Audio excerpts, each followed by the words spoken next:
बहुत बहुत धन्यवाद, हार्दिक धन्यवाद। ग्वालियर एवं हांसी साधना सत्संगों के लिए जिन्होंने नाम दिए थे, स्वीकृत नामों की सूची बाहर लगी हुई है, मेहरबानी करके देखते जाइएगा। पूज्यपाद स्वामी जी महाराज राजा जनक की चर्चा को जारी रख रहे हैं, अभी कुछ दिन और जारी रखेंगे। आप जिसे निवेदन किया जा रहा था कि राजा जनक को वीतराग क्यों कहा जाता है। संसार के प्रति जिसका राग नहीं है, जिसकी आसक्ति नहीं है, वे वीतराग। राजा जनक को विदेह कहा जाता है, मानो इनको जो महानतम आसक्ति शरीर के साथ व्यक्ति को हुआ करती है वह नहीं है।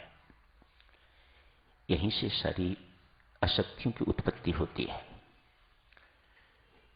इन्हें देह के साथ आसक्ति नहीं, अतएव इस देह के साथ संबंधियों के साथ भी आसक्ति नहीं, इस देह को सुख सुविधाएं देने वाली वस्तुओं से भी आसक्ति नहीं, क्योंकि देह के साथ आसक्ति नहीं।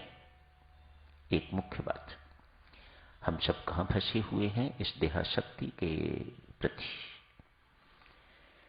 हमें सब कुछ अपना देह ही देह दिखाई देता है। स्वामी जी महाराज कहते हैं ये भावना जन्म जन्मांत से चली आ रही है, कोई आज की भावना नहीं है और बड़ी पक्की हो गई है।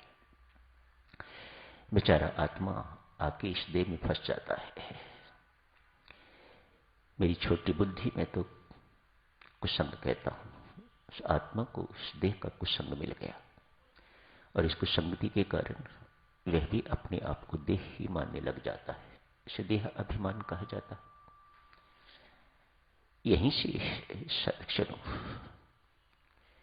अविद्या का आरंभ और दुखों का आरंभ होता है। महाअज्ञानता ये कि व्यक्ति अपने आप को देह मानने लग जाता है, जो भी नहीं, ये उसका वास्तविक स्वरूप नहीं है। राजर्षि राजा जनक इन सब बातों से बहुत ऊपर उठ चुके हुए हैं, उन्हें कोई फर्क नहीं पड़ता। आज 3 साधक अपने आप को वीतराग कहने वाले तपस्वी, बड़े भारी तापस, निर्जन जंगल में तपस्या करने वाले, वहीं कुटिया बनाई हुई है, वहीं रहा करते। राजा जनक की महिमा सुनी तो बहुत चकित हुए। हम संसार से दूर रह के भी वे कुछ नहीं पा पाए जो राजा जनक के लिए सुनने में आता है। दर्शन करने चाहिए, उनकी ख्याति को सुन के, उनकी महिमा एवं उनकी उपलब्धियों को, आध्यात्मिक उपलब्धियों को,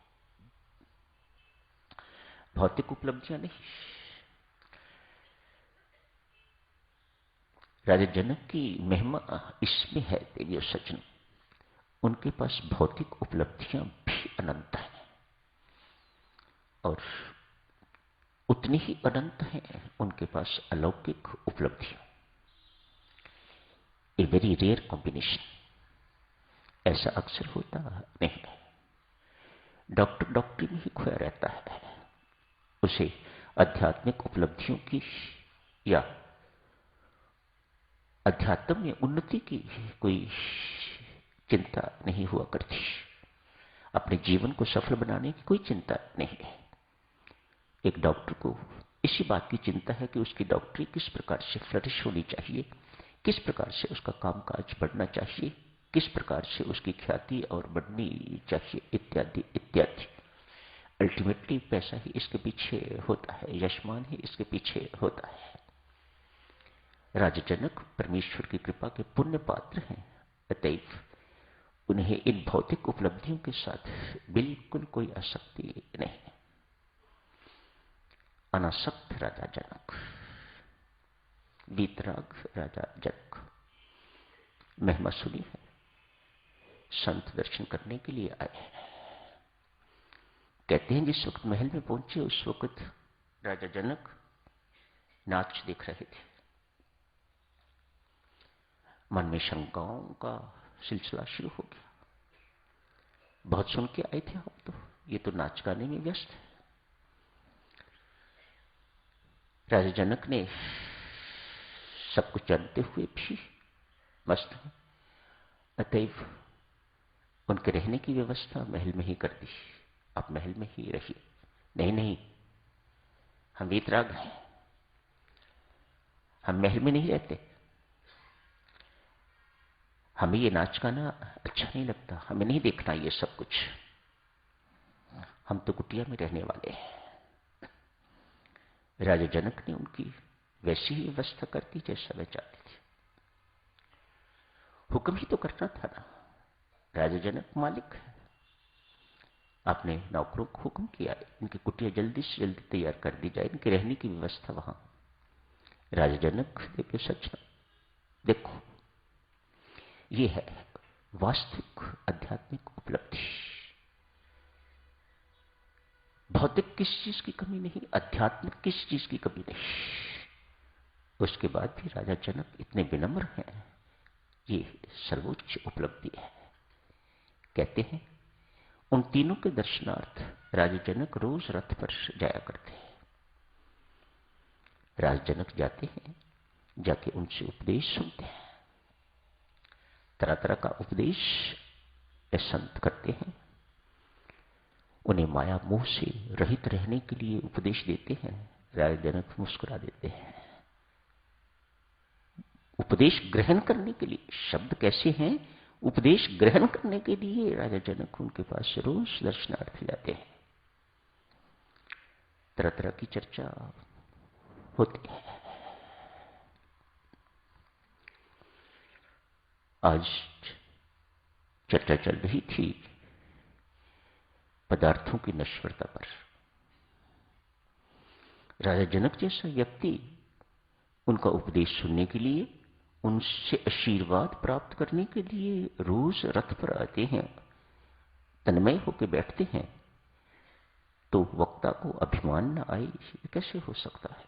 अतएव ये तीनों के तीनों अभिमान के शिकारी हो गए हुए हैं, अभिमान की पकड़ में आगे हुए हैं। आज चर्चा का विषय पदार्थों की नश्वरता। उसी वक्त किसी व्यक्ति ने आके कहा, महाराज कुटिया में कोई ऐसा जानवर आ गया हुआ है, वह सब सामान उठा के तो ले जा रहा है। भागे उठे संत, देखा जो कुछ भी था थोड़ा बहुत वो तो ले गए, लेकिन लंगोट जो कल पहनना था, चिंता तो उसकी थी जरा, कल क्या पहनेंगे, तो उसे उठाया तो उन्होंने जरूर, लेकिन जमीन पर ही फेंक गए। प्रसन्न हुए, उचित स्थान पर अपने लंगोट को डाल के जो कुछ भी करना था पुनः आ गए। राजा जनक प्रतीक्षा कर रहे हैं। महानता के बाद महानता देखिए, राजा जनक उन तीनों की प्रतीक्षा कर रहे हैं। चर्चा फिर जारी हुई।